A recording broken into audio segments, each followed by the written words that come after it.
بسم اللہ الرحمن الرحیم۔ میرا نام راشد نجفی ہے۔ آج ہم جانیں گے کہ حضرت اسرائیل علیہ السلام کو اللہ نے روح کو قبض کرنے کا حکم کیوں دیا۔ حضرت امام جعفر صادق علیہ السلام سے روایت ہے کہ جب خداوند عالم نے حضرت آدم علیہ السلام کو خلق کرنے کا ارادہ کیا تو جناب جبرائیل کو زمین کے مختلف حصوں سے مٹھی بھر خاک لینے بھیجا تاکہ ان سے حضرت آدم علیہ السلام کو خلق کر سکے۔ جبرائیل نے جیسے ہی زمین سے خاک اٹھانی چاہی، زمین نے سوال کیا کہ آدم کی خلقت سے خدا کا کیا مقصد ہے؟ تو جبرائیل نے کہا مقصد یہ ہے کہ ان کو اور ان کی ذریت پر عبادت کی ذمہ داریاں ڈالی جائیں، اور ان میں سے جو اطاعت کرے اسے ہمیشہ کے لیے جنت میں رکھا جائے، اور جو ان میں سے نافرمانی کرے اسے تابد جہنم کی آگ میں عذاب دیا جائے۔ زمین نے جبرائیل علیہ السلام سے یہ باتیں سنی تو اسے خدا کے حق کی قسم دے کر کہا کہ میرے وجود سے خاک نہ لے جاؤ، کیونکہ مجھ میں خدا تعالیٰ کوئی عذاب سہنے کی طاقت و سکت نہیں ہے۔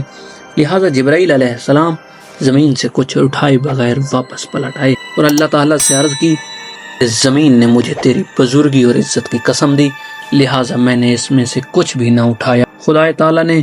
اس کے بعد میکائیل اور اسرافیل کو بھی خاک لانے پر مأمور کیا، تو زمین نے ان کو بھی قسم دی کہ کچھ نہ اٹھائیں، اور وہ بھی اس طرح بغیر کچھ اٹھائے پلٹ آئے۔ جب یہ تینوں فرشتے واپس آ گئے تو اللہ تعالیٰ نے جناب اسرائیل کو خاک لانے پر مأمور کیا۔ اسرائیل علیہ السلام جب زمین سے خاک اٹھانے لگے تو زمین نے انہیں خدا کی بہت قسمیں دی کہ وہ اس میں سے کچھ نہ اٹھائیں، لیکن انہوں نے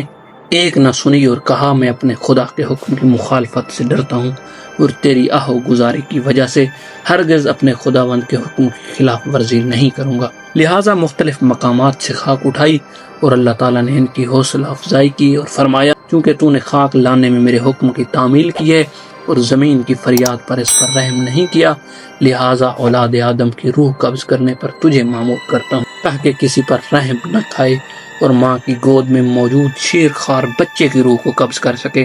اور ماں اور اس کے بچوں میں جدائی ڈال سکے۔ حضرت اسرائیل علیہ السلام نے عرض کی، اے اللہ مجھے اس خوفناک اور دردناک عمل کیوں سونپا ہے کہ اس کی وجہ سے مخلوقات میں سے مجھے کوئی محبت نہیں کرے گا، انسانوں کو مجھ سے نفرت ہو جائے گی۔ تو جواب ملا،